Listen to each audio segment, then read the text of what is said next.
Welcome to your weekly dose of NFL Jibber Jabber, the Club Dub Football Podcast.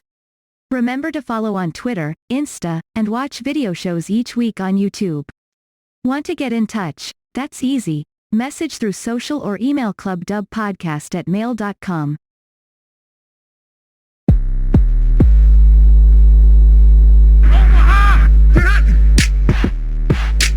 Welcome to the Club Dub Football Podcast, where the only question is, does your team make it into the club?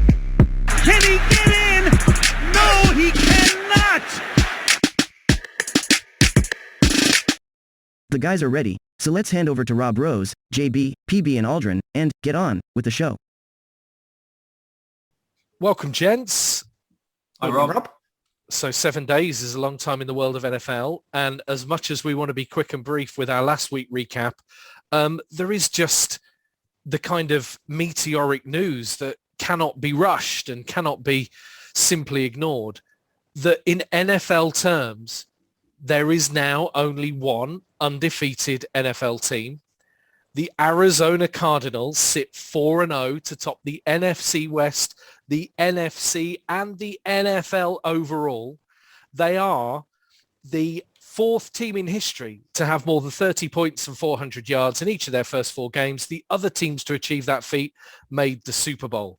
So let me dream momentarily that the Cardinals have this kind of season in the offing before we come crashing back down to reality when we probably slip on the banana skin that is the 49ers this week. But I was going to go around the room and ask your takeaways from week 4 football, but mine is definitely the mighty Cardinals sitting atop of the tree. So Aldrin, if that's mine, give us your takeaway from the last week of football. Yeah, it was interesting. I think from a selfish perspective as well, I was pleased the Colts got on the board. Giants winning was interesting. They made really hard work of it, but got over the line eventually. So yeah, I think that was it for me. I guess some of the younger quarterbacks look good. And so that was quite a positive. Even, Trevor Lawrence, even in defeat, looked, more like Trevor Lawrence that we were kind of hoping for. So yeah, interesting. JB. Well, I think just sort of joining in on the great success that our teams have experienced. Obviously, the Colts won for the first time this season, so the Cardinals are undefeated, and the Steelers scored on the opening drive. That's about all I really want to say about that. I think we've just completed week 4. We're about to start week 5. We're about to go to London to watch a game. And my big takeaway is, golly gosh, isn't it great to have football back? Because it's just the best. Golly gosh, help land that point. Wow. For listeners under the age of 75, ask your dad. There you go. PB, round us out with your recap from week 4.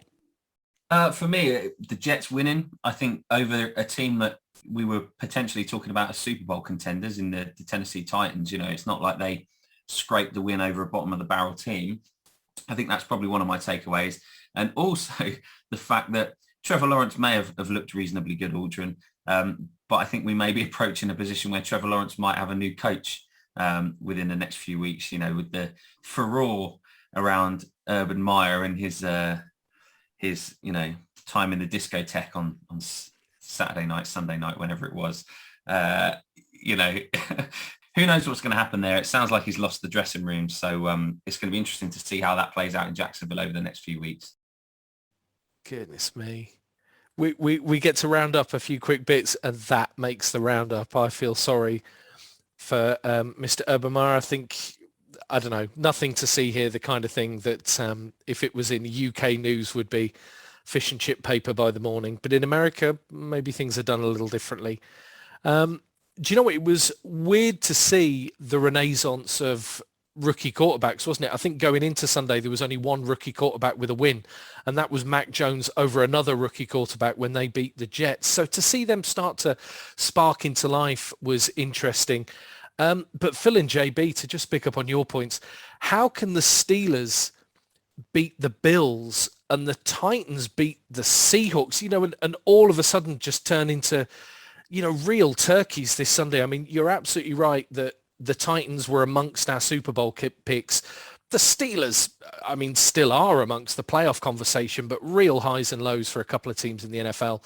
As a Cardinals fan, as I've mentioned, I'd know nothing about that whatsoever, but maybe tougher times are ahead for Kyler Murray and co.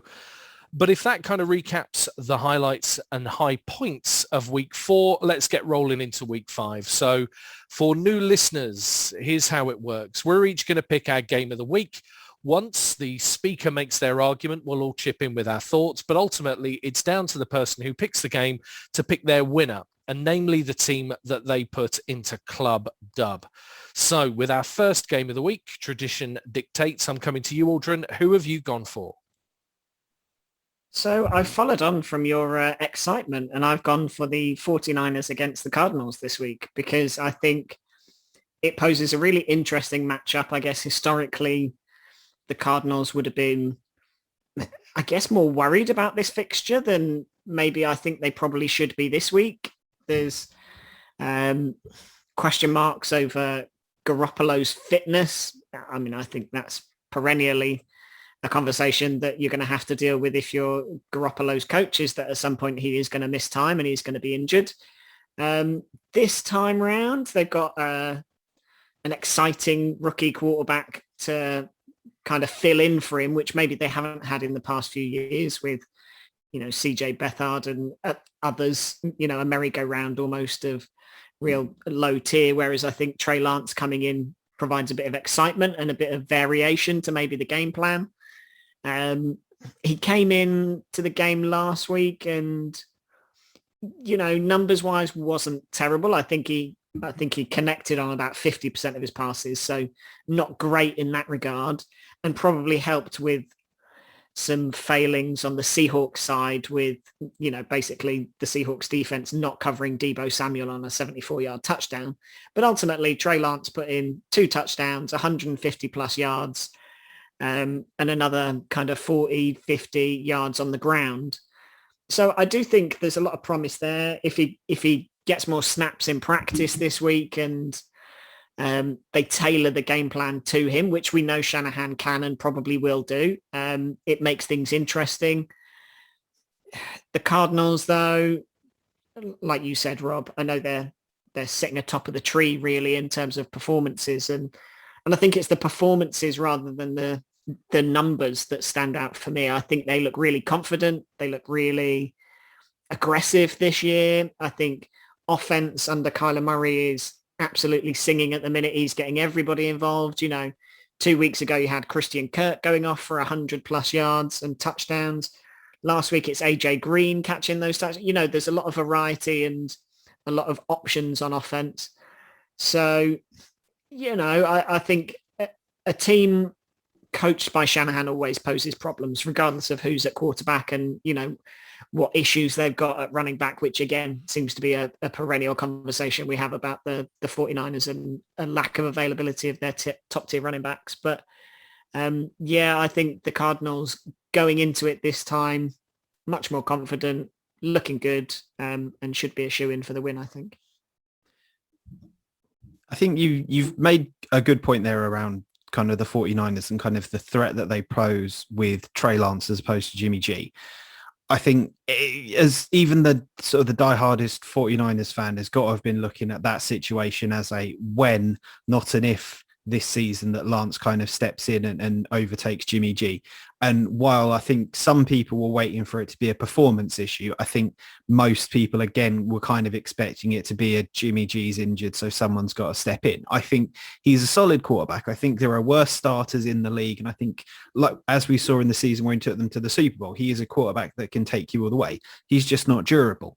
Are we going to see something a bit more from Lance? Like you said, especially on a week where Shanahan has the time to actually game plan and build everything around his talents. For the Cardinals, though, and I think kind of Rob made reference to what could potentially be in Kyler Murray's future. I think if he keeps going like this, the 3 letters in Kyler Murray's future are MVP. I think he's been absolutely outstanding. Maybe maybe the highlight at quarterback. I know we're talking about an awful lot of really good players in there, but I can't think of anyone I've been that impressed with week after week. I think Mahomes has started a bit rocky. I think Lamar Jackson has had his kind of up and downs from there. Josh Allen hasn't looked as good. Kind of the ones that you would expect to go for. Aaron Rodgers has struggled, etc. Whereas Kyler just looks like he's on another level. And I think he's kind of like cross-legged Nirvana style pose at the end of it, I think just reflects where he's seeing the game. I think he's taken it to another level, and he's helped by getting solid contributions from everyone from the Cardinals. As I said, sometimes it's AJ Green, sometimes it's DeAndre Hopkins. I thought Chase Edmonds, which one is it? Edwards or Edmonds? Edmonds. I was right the first time. I thought he had a spectacular game at the weekend. I thought he did really, really well with kind of everything they've got. And they're even maximizing James Conner, which again, as a Steelers fan, is not something we always saw. So I think this is going to be good. I absolutely agree with a lot of your points on Kyler Murray. I mean, I think the strange thing about Kyler Murray is we've had running quarterbacks before. And I mean, probably the likes of Lamar Jackson and Kyler Murray have taken it to another level, and I am comparing them to players like Michael Vick, who really did define at that position what a running quarterback could do.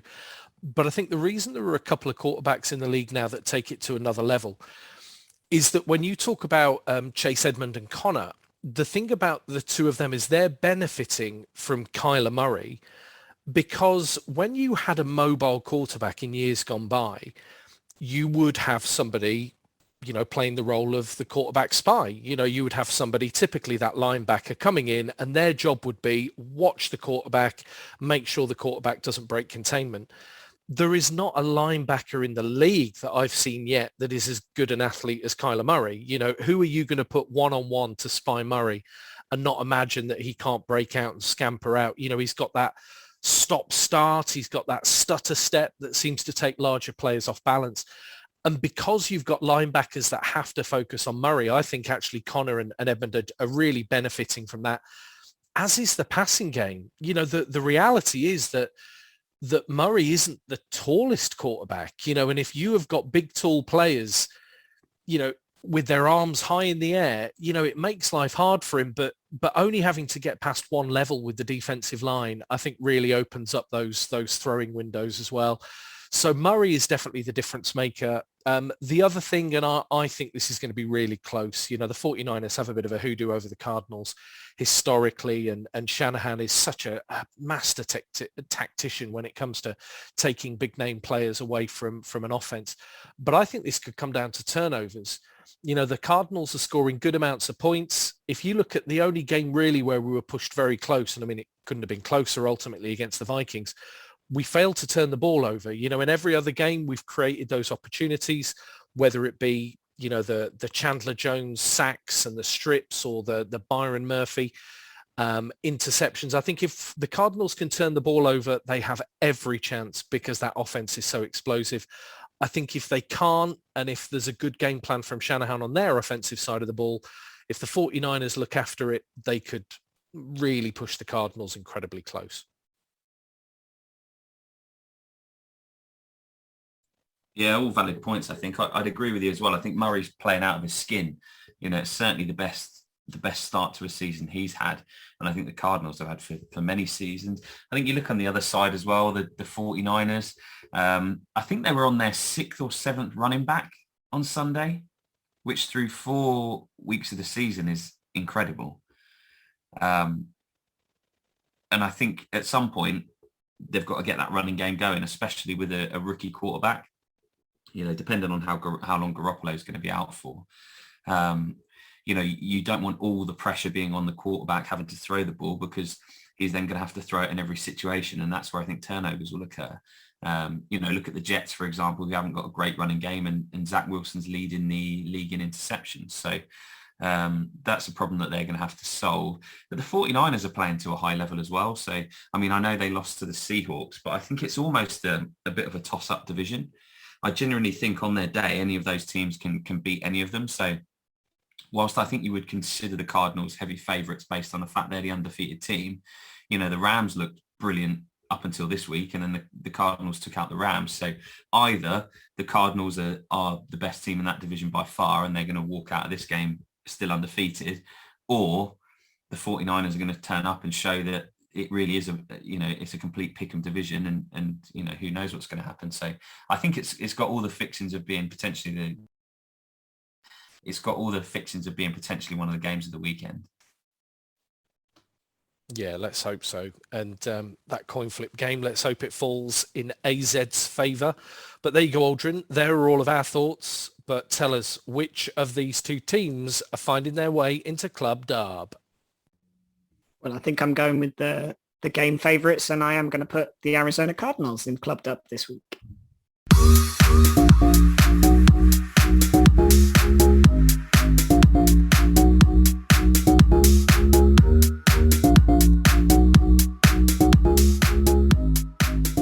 So the Cardinals are the first team in Club Dub in our Week 5 Pick'em show. But there are 3 more teams that find their way into that club to join them. And JB, I'm coming over to you because you're next up with your game of the week. I have also gone for a game in the late window, and not just because we might be able to see more of that when we get back from Tottenham Hotspur Stadium. I have gone for the Cleveland Browns at the Los Angeles Chargers. And there is something that's intrigued me about this game. We saw with the Chargers with sort of Anthony Lynn, and we saw it with Hugh Jackson and Freddie Kitchens at the Browns. They were both teams that couldn't get out of their own way, that were almost losing as a result of themselves instead of winning as a result of themselves. And I think what we've seen so far this season are these are 2 teams that have kind of solved that NFL problem of just find a way to win. I think you watched the Browns game last week, and even Baker Mayfield in his media availability so far has kind of said, yeah, I don't really know what was going on in that game. You had him not really able to do an awful lot, but yet somehow the Browns still came out of it with quite a solid win, kind of in part riding that sort of that incredible performance by the defense and just, again, getting a lot out of Nick Chubb and Kareem Hunt. Whereas the Chargers appear to have solved the biggest problem that they had, which is kind of clock management and just not making those kind of coaching errors, which can happen when you get a new head coach, but is a bit strange when it's a rookie head coach that hasn't had to deal with these kinds of problems. I also think, much like the Browns did last year, the Chargers have kind of found themselves quite a new attacking kind of aggression in how they play. They're not playing tentatively. They are and the Browns are still doing this. They're both going out to kind of say, right, ultimately, we are going to score as many points as we can because we've got good defenses. And if our good defense only limits someone to 10 points, but we score 47, we're still going to win no matter what. And I think it's so fun to watch. It's fun to watch Mayfield kind of have a bit of fun. And just Justin Herbert, has there been a quarterback that more people probably underestimated and undervalued in the draft? Because absolutely no one saw this kind of guy coming. And it's, as a Chargers fan, you've got to be looking and thinking, have we kind of discovered the next Peyton Manning? Have we got the next Tom Brady? Have we got the kind of guy that is going to be an absolute top level quarterback from the very beginning?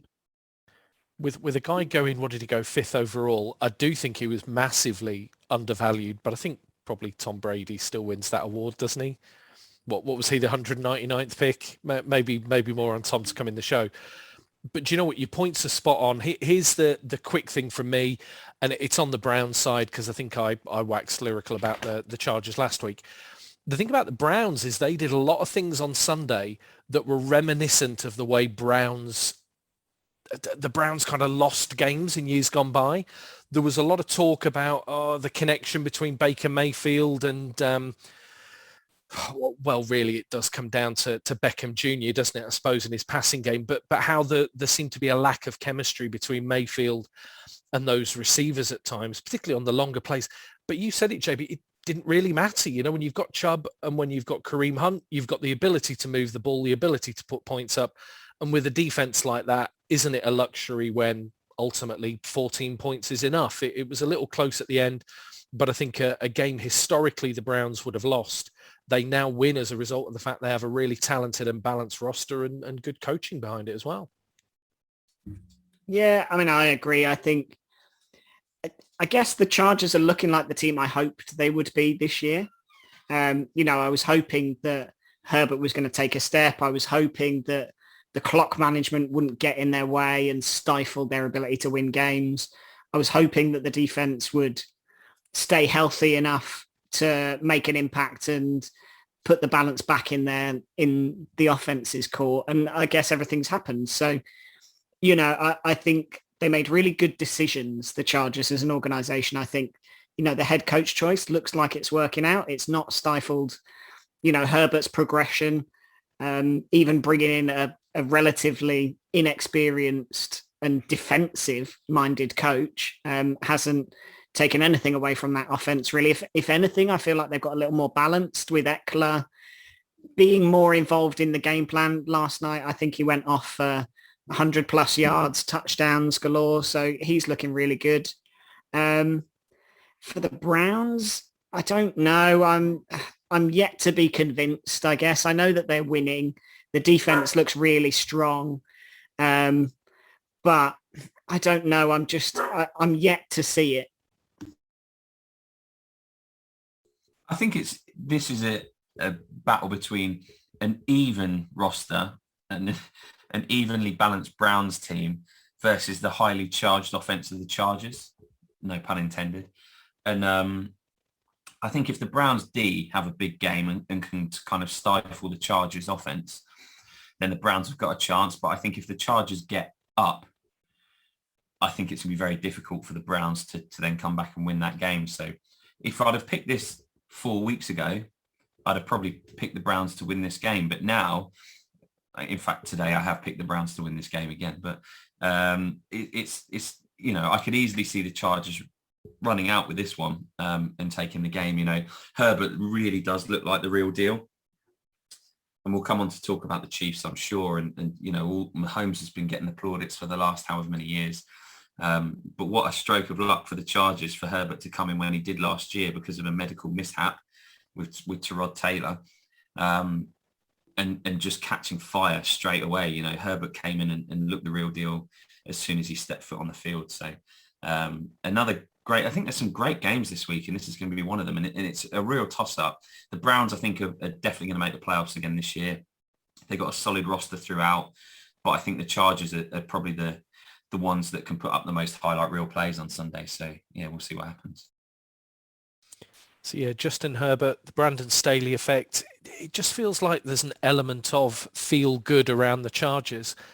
And I think they deserve it, really. I mean, it's a strange one because they're very fortunate in a way to go from Phillip Rivers to Herbert in pretty quick succession to arguable, top tier talents, are probably Hall of Famer in Rivers and, the potential to be a future Hall of Famer with Herbert. But still the Chargers somehow quite a maligned franchise, aren't they? Even with, the great players they've had over the years, they've never really been a kind of post-season threat or a team you could see maybe going deep in the playoffs with any great regularity. Maybe all that changes from this year onwards. But anyway, two good teams, an amazing matchup, but JB, you can put only one in Club Dub. I think Phil's made kind of very good points there in terms of how close this could be and how in comparison to the two teams look like they're on the rise. I do disagree though, because I think that the Chargers defense, kind of Joey Bosa, Asante Samuel Jr., Derwin James, I think they've got just as much to offer as the Browns. And that is why I am ushering the Los Angeles Chargers into Club Dub.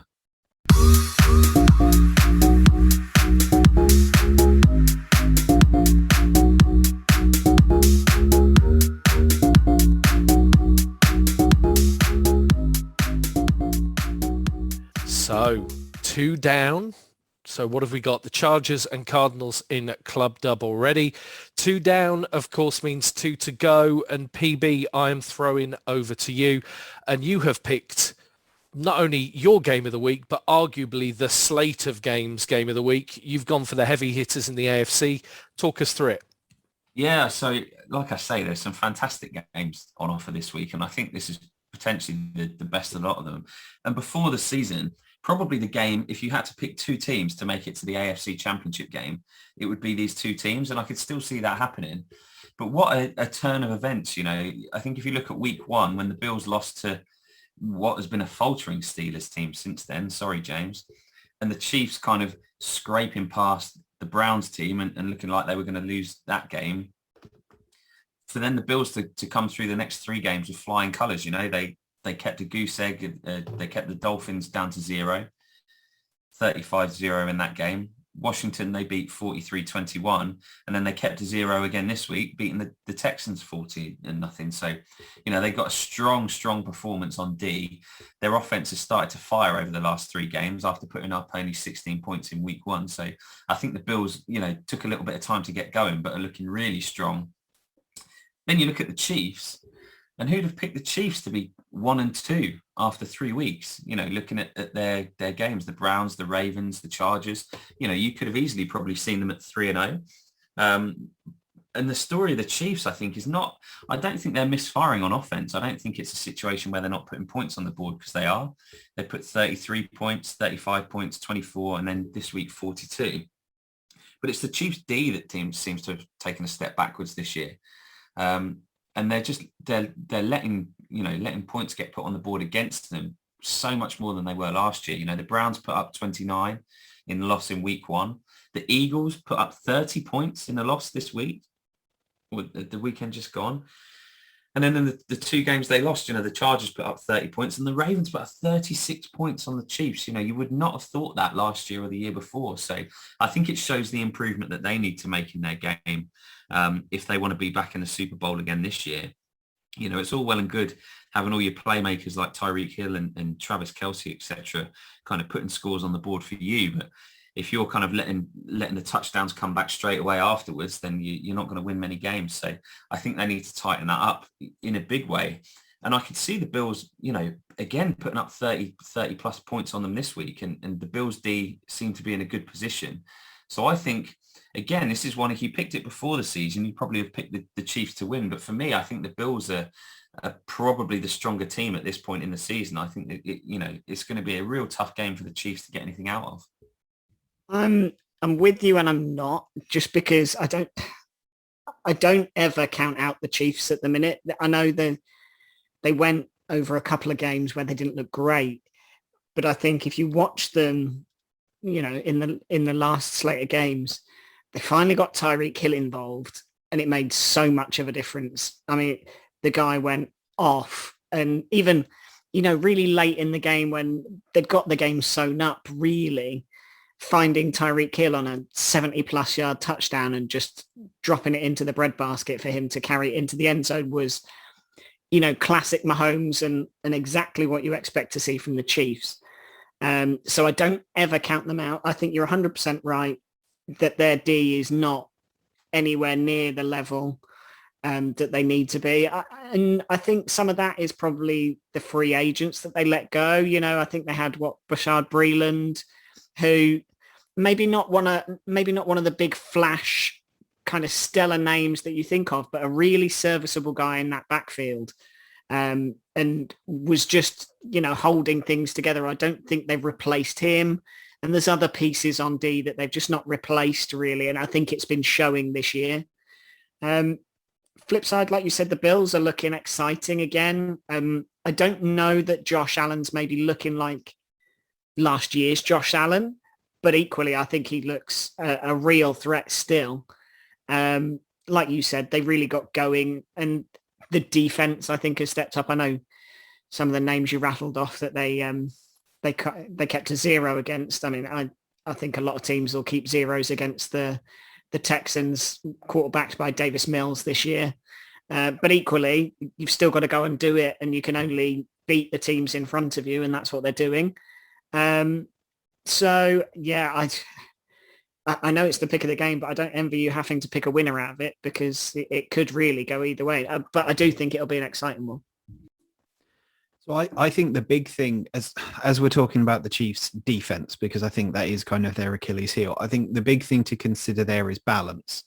And I think one of the pieces they've been lacking has been Frank Clark, who's only played once out of the 4 games this year. And he is the kind of guy that, while not, I think, necessarily a flashy star player, is exactly the kind of person that Chiefs defense needs. Looking over at them, they've got some standout names. They've got Chris Jones, they've got Tyrann Mathieu as kind of the name kind of guys that you know, but that sort of Steve Spagnuolo defense has always been made up of the guys who just get stuck in. I thought Mike Hughes was a guy that got a lot of name mentions in the game on Sunday. I thought he had a fantastic game. But yeah, it is kind of looking at that comparison and thinking, oh, they don't appear to be putting it all together yet. And part of me wonders if those players that are carrying over, and especially that coaching staff, have still got their nose a little bit bloodied from what happened in the Super Bowl. And I wonder if they're still, you talk about, like, one of the big things with Sam Darnold of the Jets, wasn't it, that he was seeing ghosts? He was reacting to plays that weren't happening. He was flinching to get away from hits. And part of me wonders if that's maybe what's going on with the Chiefs defense. They're kind of flinching from what's happened months ago and not necessarily focusing on what's ahead. Maybe the game at the weekend was a good get right. Maybe that will set them off and they're from there. The Bills, yeah, I'm as stunned as anybody that the Steelers beat the Bills based on how the Steelers have performed since. Maybe it was just luck. Maybe the Bills just didn't have the right mindset from the start of the season. But since then, yeah, they have kind of looked like those Bills that we were expecting to see, the kind of the dominant force potentially in the AFC, right up there in conversation with what we thought the Chiefs were going to be, what we thought the Ravens are, and maybe surprise me if those are the last four teams standing. I think there's probably going to be some questions for the Bills because I think their biggest talking point this week has been statements made by a diminutive wide receiver with regards to an ongoing global situation. And maybe they need to sort that kind of stuff out. But I think Phil's right. I think Phil's picked an absolute winner here. I think Sunday Night Football, Alan Chris on the call. Oh, it's going to be great. Yeah, I'm with you that it feels like not only the game of the week, but probably overtakes a couple of those big games that we talked about in previous weeks as the biggest kind of fixture of the season so far. I think broadly the points I was going to make have already been touched on. Phil, I've got to say, I think you made the point that I would agree with.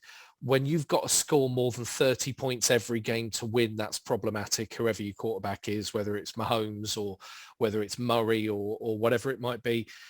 You know, the thing about it, I mean, you're absolutely right, Aldrin, about that last Hill touchdown, I think. And by that point, the Chiefs been out of sight.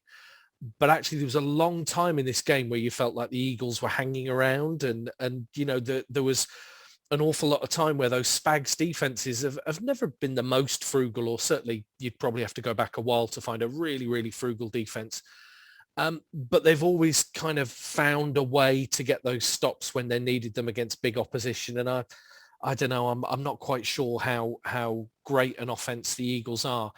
The other thing, oddly, is there was a point I think you made, Aldrin, about Josh Allen not quite being the Josh Allen we'd expect.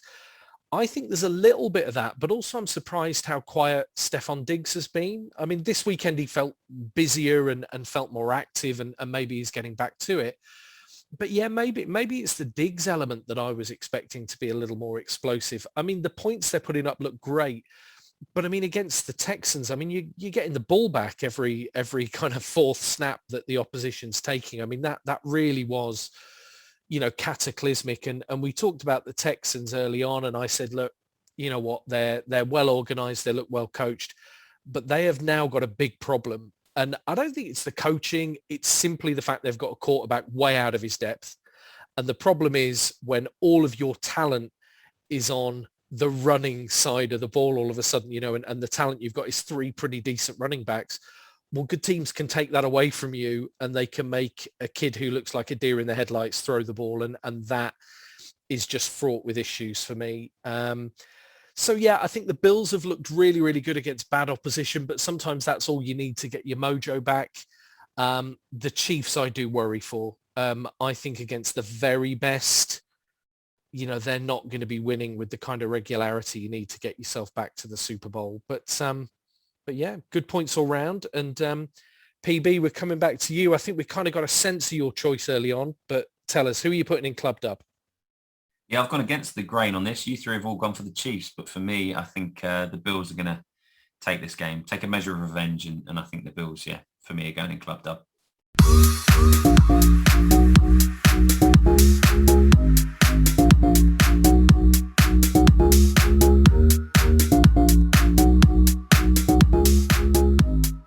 It's the signal. Right, so that leaves me with my our fourth game, and I am obviously talking about a game that if it wasn't for geography would probably not be a standout fixture, but because everything's in London, baby, it's obviously the centre of the NFL universe this weekend for all of us. I'm going for Falcons Jets, and do you know what? Falcons Jets has been made an awful lot more interesting by this weekend. I think if it wasn't for the Jets showing an awful lot of fighting passion and kind of finally beginning to look like they're somewhat in the mold of their head coach, you know, that they have that absolute fire in their belly, I think I'd be going into this really fearful for New York, even up against a very ordinary looking, or probably unbalanced is probably a more fair kind of summation of the Atlanta Falcons. Actually, all of a sudden, I think it makes for a pretty interesting tie where if either of these teams were to come out with a win, they're starting to look like bad teams that aren't as bad as some of the other teams around them. You know, if the Jets can start to get a bit of confidence into a young quarterback, they can start to get their playmakers going, and they've got reasonable wide receivers who seem to be up for it, then who knows where they could land in a division with a very ordinary looking Patriots and a surprisingly looking ordinary looking Dolphins for company. With the Falcons, the weird thing is that you feel it's there somewhere. For as much as it's clicked for quarters or in parts of games, or sometimes they've only really, you know, been able to get a pair of steam against really poor opposition. You know, there were moments, particularly in that Buccaneers game, where you felt like, you know, if they can really get that nice balance between tight end, wide receivers and running backs, giving them that really kind of balanced approach, they could cause teams other than the very best quite a lot of problems. I think Pitts has shown flashes, but hasn't quite been the player I expected yet.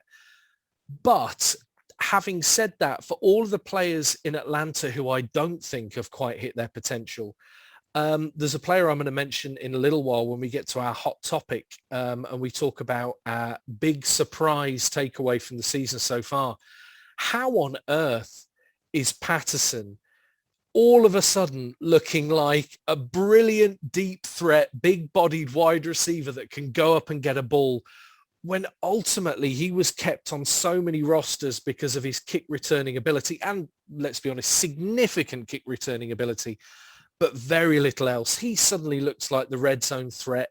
He's never been anywhere else. And I think sometimes you get these relationships. We were talking about the opposite earlier, weren't we, with Odell Beckham Jr. and Baker Mayfield. Sometimes you get these duos, these quarterback receiver tandems where things just work. And I had concerns that with just Ridley really as a kind of playmaker in that wide receiver room, they might struggle. There is a bit of hope if Patterson can keep up this early season form. I think you are right in terms of the fact that if we weren't necessarily going to this game, this might not be one that we would put quite so highly in terms of the discussion points. But at the same time, from my own personal point of view, I was really into that Jets game last week. Obviously, for various reasons. Obviously, you couldn't watch it as a group, but just sort of sat watching it at home, just really getting into the Jets carrying on and kind of just willing them to make that stand and not Jets it really, and just get that first wing and win and, you know, have everyone singing Hallelujah. So from my own personal point of view, I'm quite excited to see how the Jets do this week. You know, is that them having worked out what they're doing? Is that the team kind of saying, okay, here is how we win football games and how we continue to go on from there? From the Falcons, you've got to look at this Falcons season as disappointing so far, because you've seen kind of nothing from them that's really shown they've got any kind of clue as to what their identity is. We knew what that Arthur Smith Titans team was. It was kind of powered by Derrick Henry. It was running off of the play action. We're kind of not seeing anything of it. And I think that's epitomized by, like Rob was saying, how little we've seen Kyle Pitts. You take a player like that early in the draft because you know you have got schemes and you have got ways of making him a big part of the offense. And it's just not happening, and everything's going to Cordero Patterson, which as much as we love him for that unbelievable kick return, which admittedly was a little bit more to do with the camera angle maybe than it was the return, it's still a bit of a surprise to see everything going through him. Is this week the week that we're finally going to see, is this going to be the Kyle Pitts game? I think we'd all like to see that, wouldn't we? I mean, I guess the only not counter, because I don't think he needs to justify himself at this point, but tight ends in their rookie seasons are very rarely world beaters. It's a very different level when you come to the NFL, and all of the guys you're facing are bigger and badder than the guys you're steamrolling in college. So I think he'll get there. I think he's shown enough that the athleticism's there, the talent's there. I guess I just think that this week it makes this game much more interesting because both teams feel like they found a bit of a groove on offense. And I know the Falcons didn't win, but they pushed the Washington football team really close, pushed them right to the end of the game and looked exciting doing it. I think Matt Ryan looked like Matt Ryan of old, authoring that offense really, really well. Like you said, Rob, throwing touchdowns to Patterson is no easy feat, as several quarterbacks have tried over the seasons. But they look like an exciting offense. I think the defense is still a big problem for them. The flip side of that, I think the Jets defense has actually been really good this year. I think that's been a little bit underrated. They've kept a lot of good quarterbacks to not a whole load of points. And you saw that with Tannehill at the weekend, right until they kind of got back in it in the last 2 minutes or so. Up until that point, they'd kept him really in check and kept that whole offense in check, really. So I think they look good. Wilson, I'm still yet to be convinced about. I think he looks better on the run than he does in the pocket. And I don't know, for me, that always feels like a problem if you're going to win Super Bowls or show significant progress, if the best throws you can make are running away to a sideline whilst four linemen are chasing you. I don't ever think that bodes particularly well, but they both seem to have found a groove. And because of that, I think it'll be a bit of a back and forth affair, hopefully. I would love nothing more on Sunday than to watch Cordero Patterson return a kick for a touchdown. That would be absolutely incredible. It's probably not going to happen, but how brilliant would that be to see in person? I think I said before on this podcast, he's probably one of my favourite non-Buccaneers to watch, but that was purely on his punt and kick returns. I would never have expected him to explode as he has and look like a real offensive threat. He looks like the real deal for them at the moment, and they're obviously going to capitalise on it as long as they can. But if he was to put up a real season consistently like this, over the course of 16 games, then, who knows what's going to happen. So I think for me, they looked good. They kind of looked good in fits and spurts against the Bucs. They looked good against Washington, but ultimately couldn't come away with the win. The Jets have looked poor all season, and then from nowhere they pull a victory out of the bag in overtime against the Titans, and they held them to a long field goal attempt that obviously Bullock then missed. But that's no mean feat, for their defense to kind of contain Derrick Henry and stop him bulldozing through them when they hadn't looked anything like that before. Wilson was a lot safer with the ball. So I think this is probably, if you look at the two games before the season, I think Jets Falcons was probably one you'd go, not overly fussed about that. Jaguars Dolphins, that'll be the real game. But I think they've probably flipped around now, and this will be the better of the two games on paper, of the two in London. So it's going to be an interesting spectacle. Yeah, it's a hard one to call, isn't it? Because you just don't know what effect that win will have on the Jets, really. Like I say, for me, the most exciting thing is it was the first game where you probably felt the Robert Saleh effect. You know, you felt like what he was trying to do was translating into play on the field. I think the Falcons still remain the better team, but I think they are still tripping over themselves somewhat offensively. Such a weird one to call, but you know what? I've got to put one of these teams into Club Dub, haven't I? So let's make it the Atlanta Falcons. Let's say the Falcons are going to be our London winners. Actually, I think they're due some London wins, aren't they, as well? I seem to remember a lot of heartbreak in London for the Falcons. So for you UK-based Falcons fans, let's hope there's something to cheer on Sunday, because I'm going to put the Falcons into Club Dub.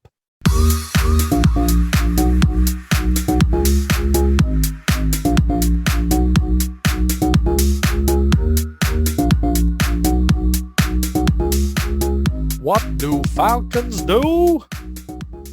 No one's joining in. Okay. Rise up. Falcons rise up. But anyway, that's maybe for the weekend. We're saying that the conversation that we have just had has led me to change my pick. I had originally gone for the Falcons and I've now changed to go for the Jets. Have you? Yeah. See, I had it really close, but yeah, I'm just about going to go with the Falcons. I think still so much, so many great hopes, weren't there, about the way their offense could run with Arthur Smith. We haven't seen it yet at all, but I don't know, maybe we'll see it. Maybe what the Jets had last weekend, we'll see the Falcons kind of really doing something great this weekend. It'd be great to have a spectacle after some, it's always great to watch the NFL in London, but I think we are due a truly great game.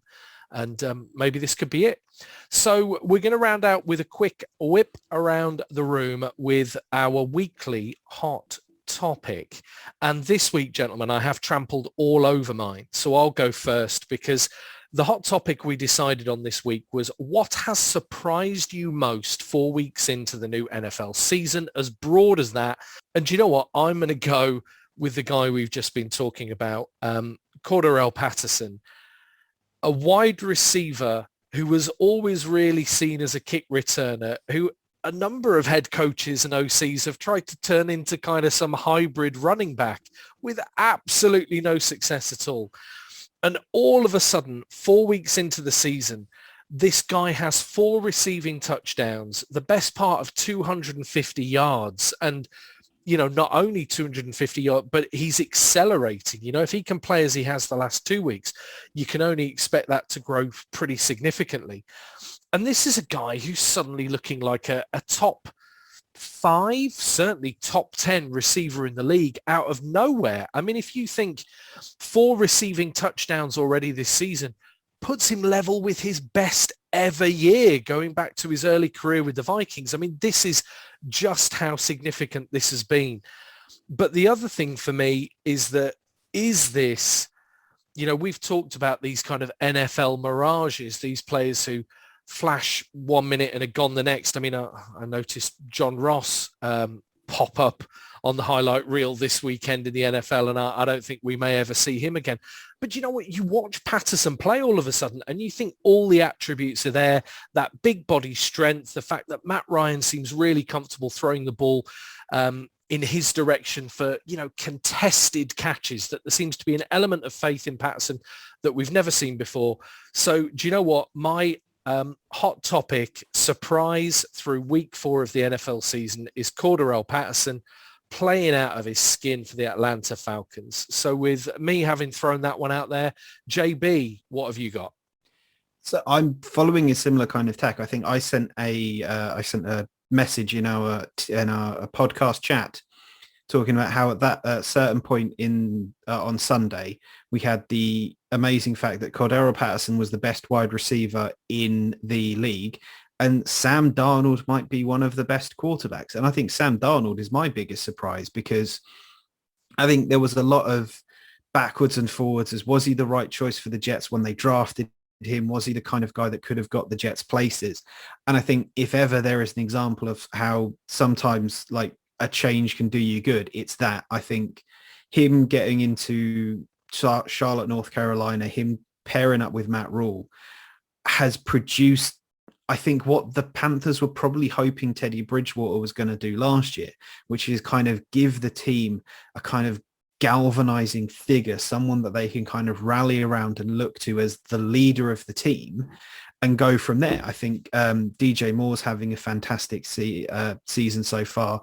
I think when they get Christian McCaffrey back, he already looked like mid-season sharp before it unfortunately suffered the injury. When they get him back, that's another kind of dynamic piece that they've got. And I think people were expecting Darnold to maybe be an upgrade, but not to the level that he's been playing at. So I'm really excited by that.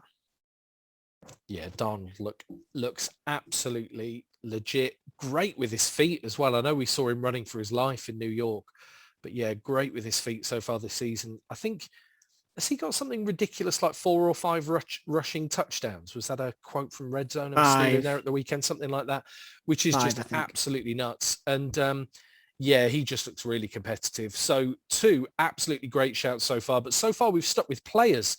Aldrin, what's your biggest surprise through 4 weeks of the NFL season? Well, I am going to buck that trend and I'm going to go with a team. And the team is the Miami Dolphins.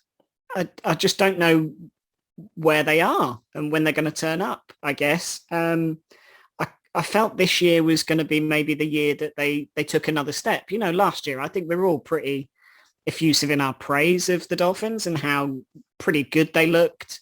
And then going through the off season, they added Will Fuller, Jalen Waddle. You know, you felt, oh, maybe it's Tua's second year. He's got a full off-season program under his belt. He'll take that step and with all these weapons around him, maybe take a leap.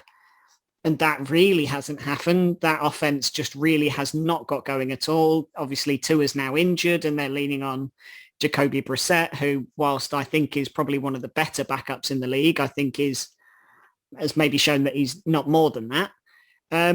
And I guess the other side of it is the defense just seems to have fallen away. I think last year they looked really, really competitive, really well drilled, kind of bend, don't break mentality. And I don't know, I felt like, you know, Brian Flores was a real coach on the rise and was really taking them places. And I guess they've just not taken the leap that I was expecting this year. They've kind of gone a bit stagnant and backwards, if anything.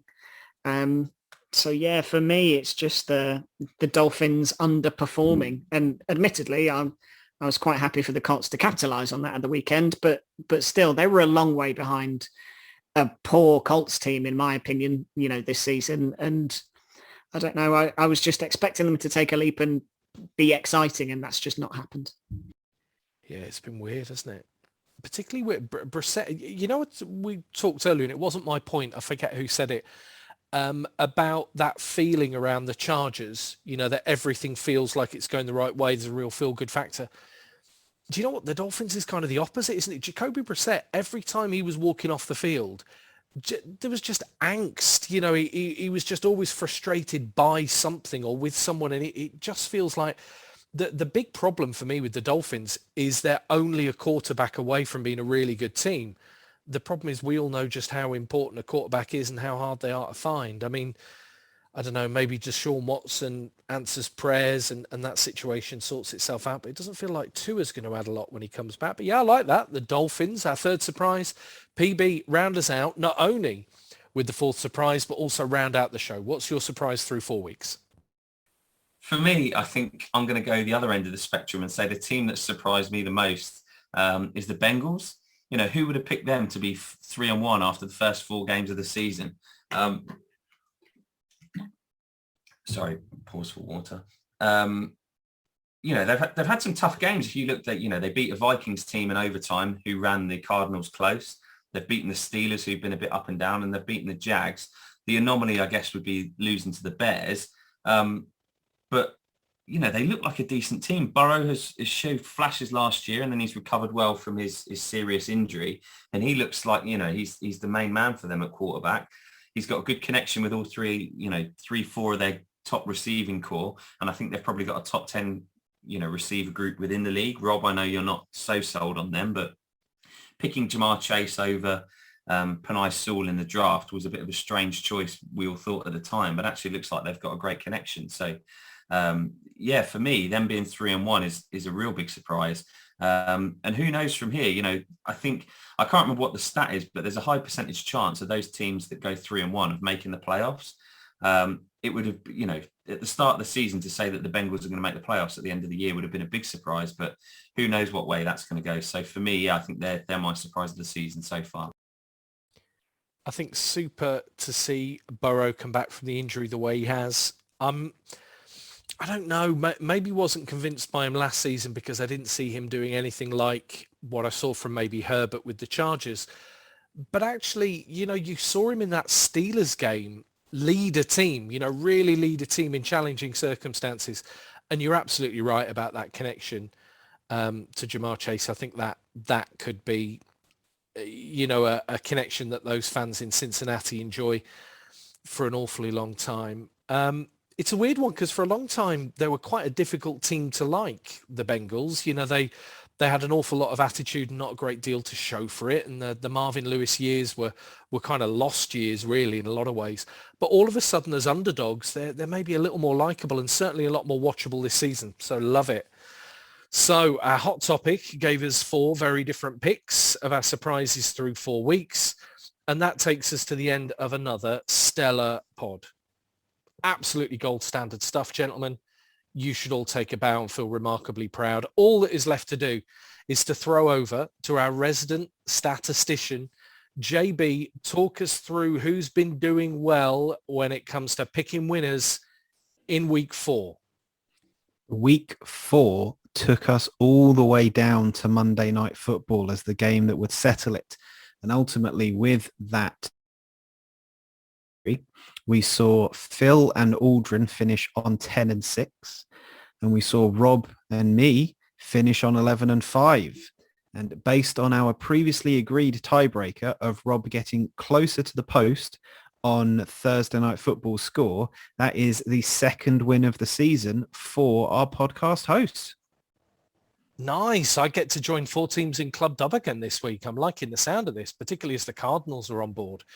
So in terms of this then, runners down the season so far, what does our 4-way league table look like? So in terms of predictions for the week, I have 1, Aldrin has 1, Rob, you have 2, and Phil is currently sat there waiting to make that Tom Brady-esque comeback in the second half. It'll all be fine, PB, particularly as I've kind of bucked the trend this week and basically tried to pick different winners to you guys. Maybe I'll look really smart in a week's time, but I doubt it. So nice. You can follow our various picks on our various social media channels. Listen to our podcast in all the places you find good podcasts. But yeah, look us up on Twitter, find us on Instagram, and watch our video versions of the show up on YouTube. Thanks everyone for listening. We'll catch you again in 7 days' time with our week 6 picks. Thanks, gents. Bye. Cheers, Rob.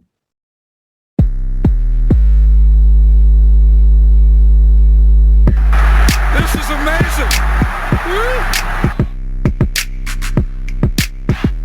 Remember to subscribe and be cool. Tell your friends.